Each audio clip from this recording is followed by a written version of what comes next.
السلام علیکم ورحمۃ اللہ وبرکاتہ۔ قال اللہ تبارک و تعالی بعد اعوذ باللہ السمیع العلیم من الشیطان الرجیم وعد اللہ المؤمنین والمؤمنات جنات تجری من تحتها الانہار خالدین فیہا ومساکن طیبۃ فی جنات عدن ورضوان من اللہ اکبر ذالک هو الفوز العظیم۔ معزز خواتین و حضرات،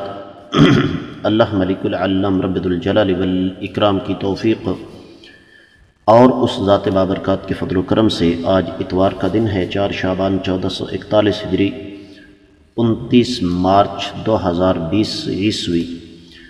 اور ہمارے سبق کا موضوع اللہ ملک العلم رب الجلال والاکرام کی پاکیزہ کتاب قرآن مجید 10واں پارہ سورہ توبہ اور سورہ توبہ کی 72ویں آیت مبارکہ۔ جس طریقے میں اور آپ اچھی طرح جانتے ہیں کہ جو آیت مبارکہ ہم نے کل پڑھی تھی، اس میں اللہ ملک العلم رب الجلال والاکرام نے منافقین کے مقابلے میں ایمان والوں کی 5 صفات کا تذکرہ فرمایا۔ اس آیت مبارکہ میں اللہ تعالیٰ نے منافقین کے مقابلے میں ایمان والوں کا جو اجر و ثواب ہے اس کا تذکرہ فرمایا ہے۔ رب کائنات فرماتے ہیں وعد اللہ رب العزت نے وعدہ کیا ہے المؤمنین ایمان والے مردوں سے، والمؤمنات اور ایمان والی خواتین سے،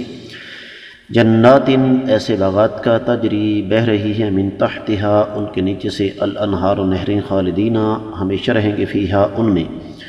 ومساکن اور گھر ہیں طیبۃ پاکیزہ،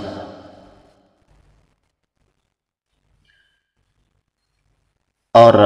فی جنات عدن ہمیشہ ہمیشہ کی جنتوں میں، ورضوان من اللہ اور اللہ تعالیٰ کی رضامندی ہے اکبر سب سے بڑھ کر، ذالک یہ ہوا وہی ہے الفوز العظیم بہت بڑی کامیابی۔ بامحاورہ ترجمہ سماعت فرمائیے گا۔ اللہ تعالیٰ نے ایمان والے مرد اور ایمان والی خواتین سے ایسی جنتوں کا وعدہ کیا ہے جن کے نیچے سے نہریں بہہ رہی ہیں اور وہ ان میں ہمیشہ رہیں گے، اور وہاں پر ان کی خوبصورت رہائشیں ہیں، اور اللہ تعالیٰ کی رضامندی سب سے بڑھ کر ہے، اور یہی عظیم ترین کامیابی ہے۔ امام ابن کثیر رحمۃ اللہ علیہ نے اس آیت مبارکہ کی تفسیر میں ابتدا ان الفاظ سے کی ہے کہ رب کائنات اپنے نیک بندوں کے لیے جو کچھ تیار کر چکے ہیں ان کو بتا رہے ہیں کہ پہلی چیز تو یہ کہ اللہ تعالیٰ کا وعدہ ہے اور اللہ کا وعدہ غلط نہیں ہو سکتا، اور دوسری چیز یہ کہ جنت کی نعمتیں ابدی ہیں، اور مساکن طیبہ خوبصورت قسم کے مکانات بنے ہوئے ہیں۔ حدیث لے کر آئے ابن کثیر رحمۃ اللہ علیہ، نبی کریم صلی اللہ علیہ وسلم نے ارشاد فرمایا کہ 2 باغات ہیں جن کے پیالے جو ہیں وہ سونے کے بنے ہوئے ہیں، اور 2 باغات ہیں جن کی ہر چیز چاندی کی بنی ہوئی ہے، اور ان دونوں کے درمیان ایک ایسی قوم ہوگی جو اپنے اللہ رب العزت کی طرف دیکھیں گے، اور یہ باغات ہمیشہ ہمیشہ کے لیے ایمان والوں کی ملکیت ہے۔ پھر ایک حدیث میں ہے صحیح بخاری اور صحیح مسلم کے حوالے سے وہ حدیث نقل فرمائی ابن کثیر رحمۃ اللہ علیہ نے کہ ایمان والے لوگوں کے لیے جنت میں، ایمان والے انسان کے لیے جنت میں ایک خیمہ ہے جو کہ موتیوں سے جڑا ہوا ہے، اور اس کی لمبائی آسمان کی طرف 60 میل ہے، اور ایمان والے کے لیے اللہ تعالیٰ نے وہاں پر ایسی نعمتیں تیار کر رکھی ہیں جن کا انسان تصور نہ کر سکے۔ پھر ایک اور حدیث میں ہے فرمایا جو اللہ پر ایمان لایا، اس کے رسول صلی اللہ علیہ وسلم پر ایمان لایا، نماز قائم کی، رمضان کے روزے رکھے، اللہ تعالیٰ کا حق ہے کہ اللہ تعالیٰ ایسی شخص کو جنت میں داخل کرے۔ جس شخص نے اللہ کی راہ میں ہجرت کی یا ایسی جگہ بیٹھا رہا جہاں پیدا ہوا، لیکن شرط یہ ہے کہ یہ جو پیچھے ایمان، نماز قائم کرنا، رمضان کے روزے رکھنا، یہ شرطیں پوری کی، تو صحابہ نے کہا کہ ہم لوگوں کو نہ بتائیں، تو نبی علیہ الصلوۃ نے ارشاد فرمایا جنت کے 100 درجے ہیں، اللہ تعالیٰ نے مجاہدین کے لیے تیار کر رکھے ہیں۔ ہر درجے کے درمیان اتنا فاصلہ ہے جتنا زمین و آسمان کا ہے۔ تو جب تم اللہ تعالیٰ سے سوال کرو تو جنت الفردوس کا سوال کرو، کیونکہ وہ جنت کا سب سے اونچا درجہ ہے، وہاں سے جنت کی نہریں پھوٹ رہی ہیں اور اس کے اوپر اللہ تعالیٰ کا عرش ہے۔ اس کے بعد ابن کثیر رحمۃ اللہ علیہ اس حوالے سے کافی ساری احادیث لے کر آئے ہیں۔ مثلا ان میں ایک سوال ہے، ایک حدیث ہے، نبی علیہ الصلوۃ نے فرمایا جب تم اذان سنو تو اللہ تعالیٰ سے میرے لیے وسیلے کا سوال کرو۔ پوچھا کہ اللہ کے رسول صلی اللہ علیہ وسلم وسیلہ کیا ہے؟ فرمایا جنت کا سب سے اونچا مقام ہے جو صرف ایک شخص کو ملے گا، اور میں اللہ تعالیٰ سے امید کرتا ہوں کہ وہ شخص میں ہوں گا۔ ایک اور حدیث میں ہے نبی علیہ السلام نے ارشاد فرمایا جب تم مؤذن کی آواز سنو تو جو کچھ وہ کہہ رہا ہے تم ویسے ہی کہو، پھر مجھ پر درود پڑھو، جس نے مجھ پر 1 مرتبہ درود پڑھا اللہ تعالیٰ اس پر 10 رحمتیں نازل فرمائیں گے۔ پھر اللہ تعالیٰ سے میرے لیے وسیلہ کا سوال کرو، اور وہ جنت میں ایک سب سے اونچا مقام ہے۔ باقی حدیث جو پیچھے گزری ہے ویسی ہی ہے۔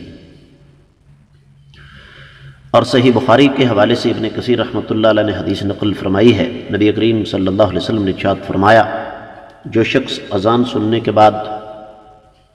یہ دعا پڑھتا ہے اللہم رب هذه الدعوة التامة والصلاة القائمة آت محمدا الوسیلة والفضیلة وابعثه مقاما محمودا الذی وعدته،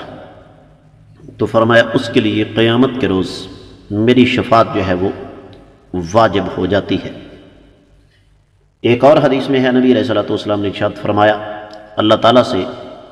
میرے لیے وسیلہ مانگا کرو، کیونکہ جو شخص دنیا میں اللہ تعالیٰ سے اس کا سوال کرے گا قیامت کے روز میں اس کا گواہ بھی ہوں گا اور اس کا سفارشی بھی ہوں گا۔ پھر مسند احمد بن حنبل کے حوالے سے ایک روایت ابن کثیر رحمۃ اللہ علیہ لے کر آئے، نبی علیہ السلام نے صحابہ کے درمیان بیٹھے تھے تو صحابہ نے کہا جی حدثنا عن الجنت، آپ ہمیں جنت کے بارے میں کچھ بتائیں۔ فرمایا اس کی 1 اینٹ سونے کی 1 چاندی کی، اور اس کے اوپر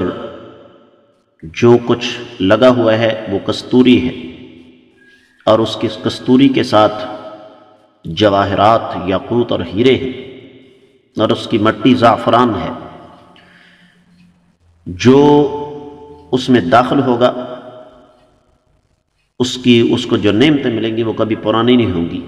ہمیشہ وہاں رہے گا، موت نہیں آئے گی، کپڑا کبھی پھٹے گا نہیں، اس کی جوانی کبھی ختم نہیں ہوگی۔ ایک اور حدیث میں ہے نبی علیہ السلام نے ارشاد فرمایا جنت میں جو کمرے ہیں وہ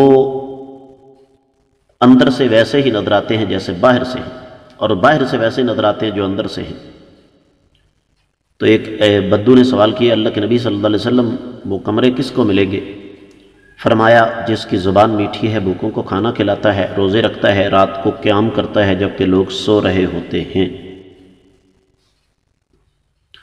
اور جس طرح کہ میں آپ کو پہلے بھی عرض کر چکا ہوں، امام ابن کثیر رحمۃ اللہ علیہ اس حوالے سے اپنے مزاج کے مطابق پھر کافی ساری احادیث لے کر آئے ہیں جن میں جنت کی نقشہ کشی کی گئی ہے۔ اور ان میں ایک حدیث یہ بھی ہے، نبی کریم صلی اللہ علیہ وسلم نے ارشاد فرمایا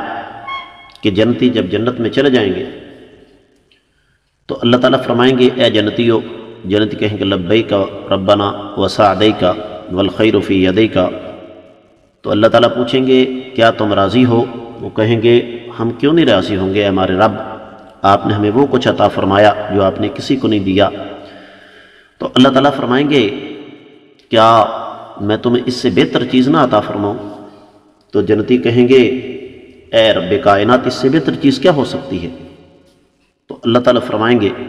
میں تم پر راضی ہوں، میں کبھی تم سے ناراض نہیں ہوں گا۔ صحیح بخاری اور صحیح مسلم کی حدیث ہے۔ تو تفسیر ابن کثیر میں اس حدیث مبارکہ کے حوالے سے، اس آیت مبارکہ کے حوالے سے بنیادی طور پر جنت کی نقشہ کشی کی گئی ہے، اور ہم آج صرف تفسیر ابن کثیر تک محدود رہیں گے، اس لیے کہ دیگر کتب تفاسیر کا جائزہ لیا جائے تو پھر اختصار کا دامن ہاتھ سے چھوٹ جائے گا۔ اللہ تعالیٰ نے چاہا تو کل ہم انشاءاللہ دیگر کتب تفسیر کی روشنی میں اس آیت مبارکہ کا جائزہ لیتے ہیں۔